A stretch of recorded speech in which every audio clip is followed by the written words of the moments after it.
Minasan, konnichiwa, ketemu lagi sama saya Nauri Sabia sini di mata kuliah Komunikasi Interpersonal. Kali ini saya akan menjelaskan mengenai materi pertemuan 4 di video pertama. Di video pertama kali ini kita akan membahas mengenai persepsi. Nah, teman-teman udah bisa sebenarnya sedikit baca materi mengenai persepsi di dalam slide yang sudah saya bagikan di Kolabor. Persepsi itu apa, kemudian prosesnya seperti apa, saya harap teman-teman udah baca ya. Nah, di video kali ini yang akan saya jelaskan mengenai persepsi adalah hal-hal apa saja yang bisa mempengaruhi persepsi kita terhadap satu hal. Nah, teman-teman pasti tahu kan kalau misalnya kita ketemu dengan seseorang, kita ngobrolin sesuatu, kita melihat sebuah event, kejadian, atau bahkan misalnya nih kita ngelihat hujan turun aja, persepsi kita bisa beda-beda loh terhadap hujan yang lagi turun. Nah, sebenarnya persepsi kita itu sangat-sangat dipengaruhi oleh berbagai hal. Hal pertama yang mempengaruhi persepsi kita adalah akses terhadap informasi. Nah, setiap orang itu punya akses informasinya beda-beda. Ada orang yang memang dia banyak mendapatkan informasi, dia bisa akses banyak buku, atau memang orangnya suka baca, suka nonton, suka sharing, cari tahu, orangnya kepoan lah misalnya. Nah, semakin dia punya banyak akses terhadap informasi, persepsi dia terhadap sebuah hal itu bisa lebih luas, atau bahkan dia bisa melihat satu masalah dari angle yang beda-beda. Namun kalau misalnya persepsi kita terhadap satu hal itu akses informasinya itu sangat kecil atau sangat sempit, atau kita cuma punya dari satu sumber, nah ini yang kadang-kadang membuat persepsi kita terhadap satu hal menjadi sangat sempit. Contoh misalnya yang belakangan lagi rame nih di bulan Februari tahun 2023 ini adalah kembali ramai soal Gita Saf yang ngomongin soal child free-nya lagi. Nah, mungkin buat teman-teman yang orang Indonesia, kebanyakan dari kita yang memang dari kecil dibiasakan, lalu terbiasa melihat ataupun membaca ataupun diajarkan gitu ya, bahwa ketika kita sudah dewasa, kita menikah, kemudian kita punya anak, itu terus yang kita lihat. Maka ketika kita bertemu dengan orang seperti Gita Saf misalnya, yang dia sangat child free dan dia sangat-sangat mengglorifikasi pandangan dia tentang child free, kita menjadi loh nggak gitu dong, itu salah dong kayak. Tapi mungkin di antara teman-teman ada yang punya pandangan yang berbeda atau bisa menerima pandangannya Gita Saf mengenai child free. Kenapa? Karena akses informasi terhadap tumbuh kembang anak, terhadap tanggung jawab untuk membesarkan anak itu kita sudah punya lebih luas. Jadi kita bisa lebih menghargai bahwa memang tidak semua orang punya keinginan atau punya kewajiban, punya hak, atau bahkan punya tanggung jawab yang sama terkait membesarkan anak. Jadi akses kita terhadap informasi akan sangat mempengaruhi bagaimana kita melihat satu masalah atau satu hal. Pengaruh kedua adalah pengaruh psychological. Jadi bukan psychological tapi physiological, tapi pengaruh fisik. Ternyata fisik kita itu bisa mempengaruhi persepsi kita loh terhadap sesuatu. Contoh yang pertama adalah sense kita, indera kita, mulai dari indera perasa, terus pendengaran, meraba dan lain sebagainya, itu sangat mempengaruhi kita terhadap persepsi. Contoh misalnya ada orang yang karena dia terbiasa tinggal di wilayah yang datarannya tinggi, maka dia nggak masalah kalau berhadapan dengan cuaca yang di bawah 20 derajat Celcius misalnya. Tapi buat orang Jakarta yang setiap harinya menghadapi cuaca 30 derajat Celcius, datang atau misalnya jalan-jalan ke puncak, jalan-jalan ke Bandung, kita bisa bilang, duh dingin ya gitu. Tapi buat orang-orang puncak misalnya, apaan sih, orang biasa aja ini mah gitu. Jadi kita bisa punya persepsi yang beda terhadap satu hal karena pengaruh dari fisik kita. Yang pertama itu tadi sense-nya ya. Terus kemudian ada juga orang-orang yang memang secara psikologikal mereka punya tantangan sendiri. Misalnya orang yang ADHD, ada orang-orang yang misalnya punya keterbatasan ya. Nah itu mereka juga akan punya persepsi yang berbeda terhadap satu hal. Orang yang misalnya OCD, misalnya dia nggak bisa tuh ngelihat hal-hal yang sedikit berantakan, nggak beraturan, atau dia harus memastikan segala halnya itu berjalan dengan benar. Pernah nggak mungkin teman-teman ngelihat orang yang kalau cuci tangan tuh harus berkali-kali, padahal dia udah buat kita cuci tangan satu kali aja kan udah cukup. Persepsi kita adalah ketika kita cuci tangan satu kali ya udah bersih tangan kita. Tapi ada loh orang-orang di sana yang memang secara psikologikal mereka nggak bisa cuci tangan itu cuma satu kali, berkali-kali harus mereka lakukan.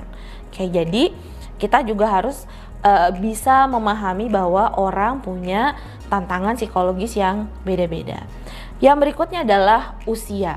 Beda usia, beda juga cara kita mempersepsikan sesuatu. Contoh misalnya, kalau kita kaitkan dengan kasus yang belakangan juga banyak muncul, misalnya mengenai banyaknya gender saat ini.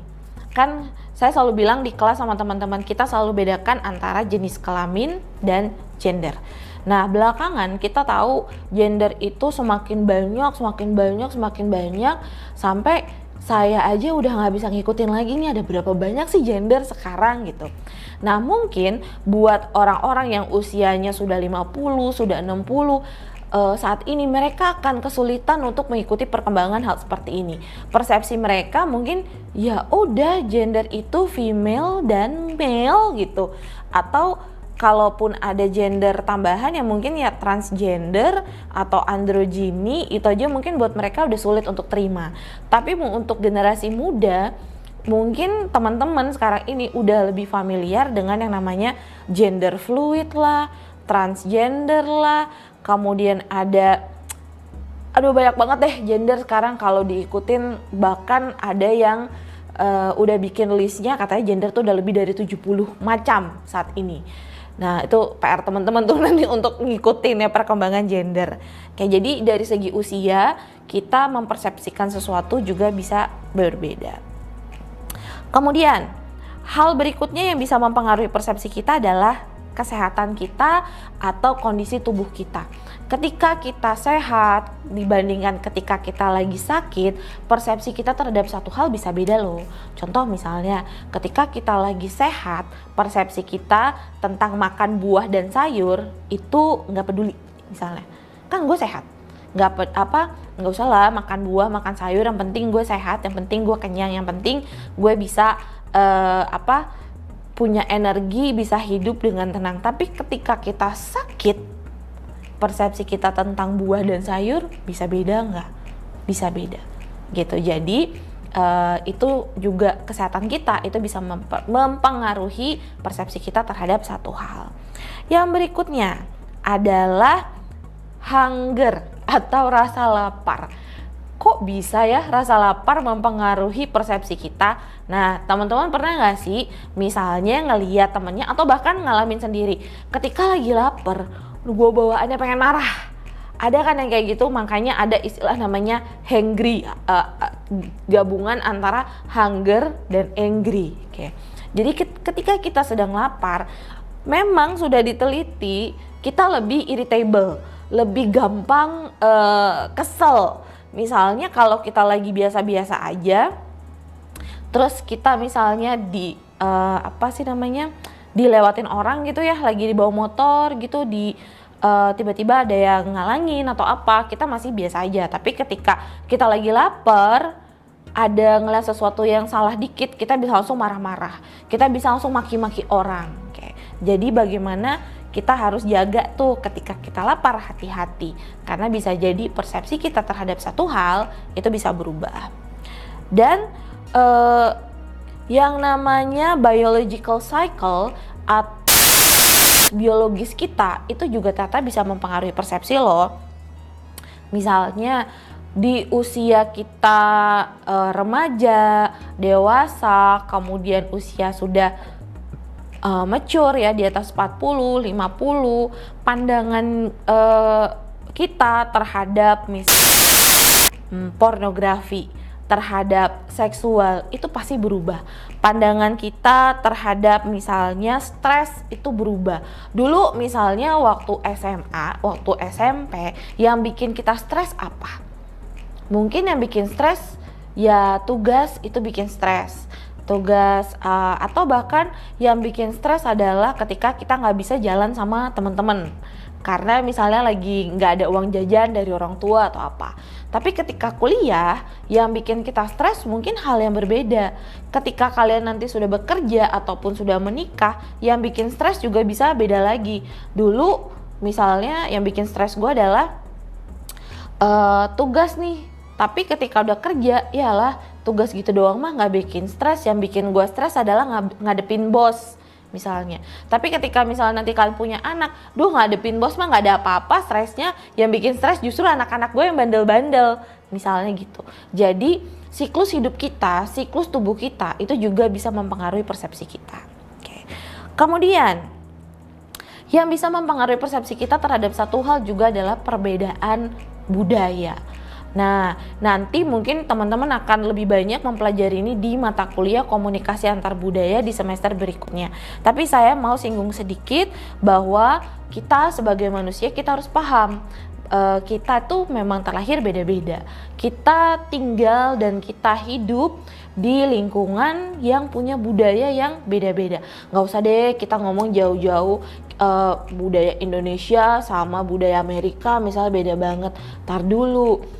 Kita ngomongin yang deket aja bisa beda. Contoh misalnya gini, budaya di wilayah Sudirman di Jakarta Pusat misalnya dengan budaya di Tangsel itu bisa beda loh. Contohnya apa? Contoh misalnya, zaman dulu saya masih kuliah aja, yang namanya ngekos, pacaran, ngekos bareng itu udah biasa. Dan itu diterima-terima aja sama masyarakat di wilayah Jakarta Pusat. Ibu kosnya nggak peduli, yang penting lo bayar kosan. Mau lo kosan bareng temen lo kek, mau bareng pacar lo kek, mau apa kek, terserah. Tapi kalau misalnya itu kalian lakukan di wilayah Tangsel misalnya, bisa jadi digerebek kalian sama RT setempat gitu, karena mereka nggak mau terima ada orang tinggal satu kosan tapi belum dalam ikatan pernikahan. Itu masih dalam satu wilayah yang berdekatan loh, dan budaya kita sebenarnya hampir mirip. Jadi kita harus paham bahwa budaya seseorang itu juga bisa mempengaruhi cara kita melihat sesuatu, cara kita mempersepsikan sesuatu. Oke, kemudian peran sosial. Peran sosial itu juga mempengaruhi persepsi kita. Contoh misalnya peran gender. Beda gender, beda juga persepsi mereka terhadap sesuatu. Kalau misalnya di Indonesia, kita kalau ngomongin soal gender, itu kan sangat erat kaitannya dengan patriarki, sangat erat kaitannya dengan peran perempuan dan peran laki-laki yang udah kebagi-bagi. Kalau di Indonesia misalnya, kita wajar-wajar aja ngelihat dalam satu keluarga ayahnya bekerja, ibunya di rumah. Tapi kalau misalnya ada yang di dalam satu keluarga suaminya yang di rumah, istrinya yang bekerja, bisa jadi masalah kalau di Indonesia. Persepsi orang itu bisa buruk banget terhadap keluarga yang seperti itu. Anggapannya misalnya suaminya enak banget cuma leha-leha di rumah, atau kasihan banget kok istrinya yang disuruh kerja. Oke, padahal kita nggak tahu di dalam rumah tangga mereka mungkin memang ada perjanjian pertukaran peran di sana. Jadi nah kalau hal ini terjadi di luar negeri, di negara-negara yang sudah maju, mungkin udah biasa yang namanya sebutannya tuh house husband kalau nggak salah. Oh bukan, stay at home dad, itu udah biasa. Jadi memang yang di rumah adalah suaminya dan yang bekerja adalah istrinya. Oke. itu udah biasa terjadi. Tapi kalau di Indonesia, persepsi kita atau perspektif kita terhadap hal tersebut bisa jadi beda. Oke. Terus yang berikutnya, peran pekerjaan. Beda pekerjaan, beda juga persepsi kita terhadap sesuatu. Contoh misalnya, antara dokter sama guru misalnya, ketika melihat satu masalah, itu bisa jadi mereka melihat dari sisi yang berbeda. Kalau buat dokter, ketika mereka misalnya melihat, oh ada anak badannya panas, ini mungkin ya, ada anak badannya panas, kemudian persepsi dokter adalah oh anaknya harus kalau panasnya masih segini masih nggak apa-apa, yang penting dikasih obat, dia masih tetap bisa sekolah. Tapi mungkin bagi guru, karena dia guru, dia harus memperhatikan murid-murid yang lain, ada satu anak yang panas, suruh pulang aja deh, takutnya nular ke yang lain. Padahal kalau menurut dokter, enggak kok, nggak apa-apa, ini mah cuma panas biasa, nggak akan nular.